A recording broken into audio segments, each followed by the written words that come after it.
Yeah, a lot of people don't get it, Coach. Like that's a tough little conference. Yep. Because when I, Yes, it is. yeah, when I and I didn't even see. Hold up, I said ECU, I said UTSA, but then there's one more. When I looked at your schedule, there's one more tough, tricky opponent on the schedule that's late in the season. I'm trying to think who it Uh, was. well, we got early in the year, week two, we're at USF, who There they you hired go. their That's yeah, it. they They hired got that new Mitch Hannes from Indiana State. yes. He's a good coach. He's So a very good coach. I interviewed him at the yep, Missouri Valley last year, yep, and right before he got the job, that's going. That man, they played Iowa tough, yes, they man, did. and Yep. then so that's another tough one, man. Like you know, And Georgia, they went to Georgia Southern and won 2 out of 3 and could have swept. So and Georgia Southern, and that's what people. That's what is different about college baseball. You have the Power Four conferences, coach, but then you also have your conference, the Sun Belt Conference, and sometimes y'all guys get three or four teams yep, in the yep, in that's the right. in the tournament. That's right. Yep, it's the baseball part of that is much different. I mean, it's kind of like it's like the basketball. The Big East in football is irrelevant, but in basketball, traditionally, you know, they're a power conference in basketball. Well, yeah, I want to stay right on that note, coach, because okay, so you got two midweeks at Southern Miss. Okay, for people who know college baseball, if you're playing at Southern Miss, it's like you playing Gonzaga in basketball. They're in a smaller conference, but they're always in the top Exactly. 25, and they always, just like Gonzaga's always projected to go to the Final Four, Southern Miss is always projected to go far in the NCAA tournament. Yep, that is accurate. That's very accurate. So I like so you're getting some good pitching so far. Yep. I want to say from Trey. My goodness, coach, is that guy? I feel like that guy's taller than Randy Johnson, ain't he? He's got Shaquille O'Neal size shoes, and he's super tall. He's a large human, and he's actually really athletic for the gifts that he has. And he just started pitching regularly the last couple years. 2 years we got him from McLennan Junior College, and so he's kind of an infielder by trade, ironically, and so he's been learning how to pitch. And our my pitching coach does a great job with the guys, and Coach Izio and Frankie Neiman, who's our director of analytics, they do a tremendous job for the whole, but particularly the pitching staff side. And that kid's really taken a step. He was we tried to use him in the back end first part of the year last year, and he had some mixed returns, and then kind of didn't really find a regular role. And then went out this summer, and we put him in the starting role in the summer, and he went out and developed some confidence in a fourth pitch, and he came back, and he's pretty much what you see for the first 2 weekends is pretty much what he's been the entire fall. So it's not an accident. He's developed the confidence and stuff like that. So just really happy for him. Right. And then Michael Lombardi, coach, talk Yep. about him. You got a guy that can pitch. You got a guy Yep. that can hit. I mean, Yep. I think people don't understand in college baseball. You need this ain't the major leagues. This ain't the minor Yep. leagues. You Yep. need a utility guy, and you need a guy that can pitch, and he does a pretty good job for you. Yeah, he's Shohei Lombardi for us, but he can play a multitude of positions for us. Like we ran him out and he played center field last night. He's been DH most of the time because we try to, keep that bullet in the chamber for when we need him on the mound. We could just, put him into pitch and then put him back into DH and we don't lose anything. But, he can play all the positions, every one of the positions in the infield, and he can go out and play in the outfield. So he's a really a luxury item to have, and really cerebral baseball player, and just a real competitor. And it's plus stuff. It's up to 96 and cutter and breaking ball and change, and so he's really started to kind of possibly take another step from the pitching side. The thing for him had always been just can he be around the zone enough, like frequently, like Right. and the last couple times he's been out, he's been exactly what we and he believes he can be. So we just, continue to do that and create role for him, and he's electric. Absolutely. And then, you got a couple other guys I've seen are doing a good job for you. Matthias, he can play outfield and first base. Yep.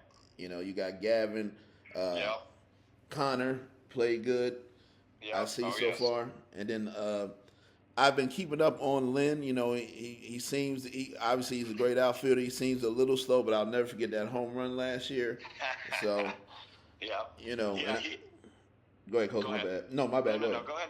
No. No, I was just going to pretty much say, like, I remember when it wasn't me that asked you the question. Somebody else asked you the question, and you just answered like, well, I mean, that's what we expect. The kid does this and that. So I thought that was pretty cool of you last year as a coach. And I also respect the fact I see a lot of seniors and a lot of people that come back to you in the transfer portal era.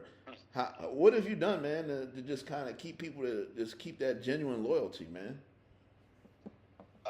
That to me means more than any question I can ever get, because to me that's the most important thing. The relationships are valuable. I just think it's how the coaching staff treats our players, how they work with them tirelessly. Every waking minute is about the benefit of them and their development, but we also hold them to a high standard of being great teammates and being accountable. But we do it. I feel like we do it in a way that's healthy. That they understand that they're not above being held accountable, but they also know that they're going to get recognized for their excellence. And I think there's just a genuine authenticity to the program, and I think they feel that, and it feels like they want to play for us and for each other. And so I think when you have that kind of environment, and then you add the world-class education into it, I think it becomes pretty difficult to leave, even if you're not necessarily getting everything you want from a playing standpoint.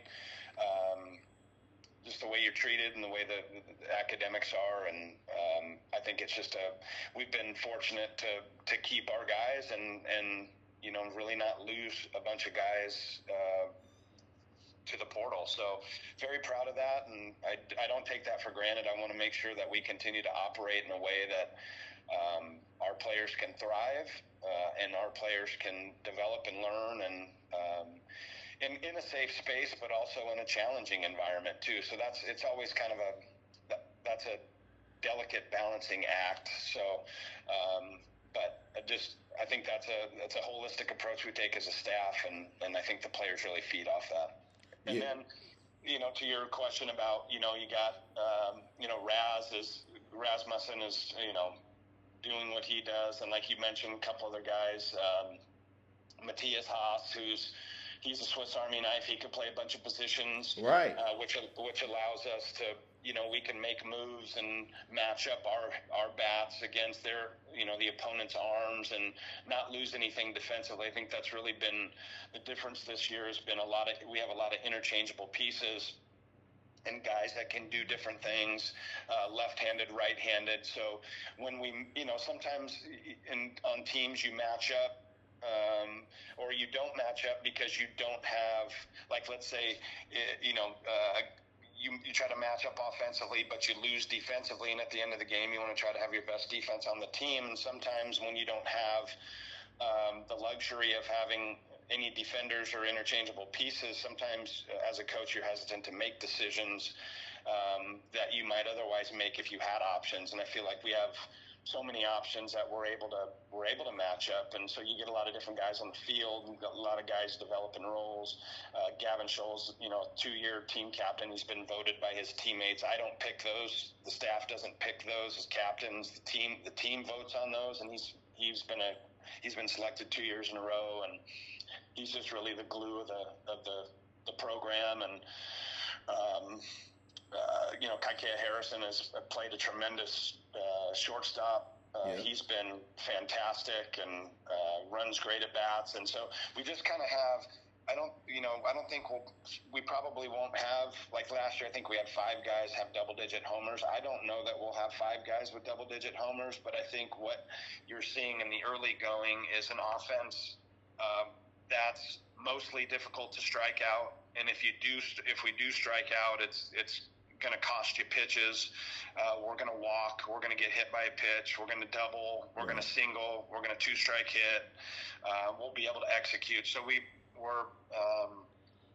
a little more challenging to deal with 1 through 9 in terms of what we call moving the line and passing the baton. We're able to just kind of get a bunch of guys on and a bunch of traffic, and then we get a hit. Like last night, for instance, Raz was up, and it was first and second, and the game was. It was like, I think it was 7-3 at the time, and right. We get traffic on, and we get a wild pitch. It goes second and third, and then he gets a left base hit. He flips into right field for 2 runs. So it's the swing and miss part is. We're not doing a whole bunch. I mean, we're going to swing and miss, but we're not. It's not feast or famine. So it's a pretty methodical offense. Right. And what you said earlier is an excellent point. It must be something with your, like you said, with the academics and the athletic department. Yep. It must be something good there, because I remember the success the football team had there recently for so many years. So you guys must have a good nucleus there. Coach, your first road trip, and then I'll let you know. I know you got to get out of here. You got a lot of stuff to do early in the season. I appreciate the early week interview, but yeah, I might only be able to catch him on Monday. I'm glad I can catch you on a Wednesday. But when matter of fact, okay. Matter of fact, when you fly out tomorrow, you're gonna fly out early Friday morning. We leaving tomorrow. Okay. So yeah, that people don't understand. That's another conference, man. Back in the day, you remember Cal State Fullerton? Oh yeah, they was in that I'm conference. Very familiar with them. Right. Oh yeah, that's right. You coached at Oregon. You're right. I forgot you were on the West Coast for a while, so you know. Yeah, man. Pepperdine, not an easy task on the road. And then I see you got Long Beach State. We know that baller from the Dodgers played at Long Beach State. So your first road trip, your first road test. Obviously, you'll get your midweeks with New Orleans, Nichols, maybe southeastern Louisiana, but Southern Miss is probably your one that is going to be a great. But just your thoughts on that first big road trip to a tough West Coast Conference team. Yeah, I mean, certainly making a trip across the country coincides with Mardi Gras. We get our guys out of here for that, and something that Coach Jones did a lot when he was here is he went to the West Coast a lot, and a lot of it was during Mardi Gras, and to be able to have that experience to go play on the West Coast is it's a different style of baseball. Not better, not worse, just different style, and right. I think for us,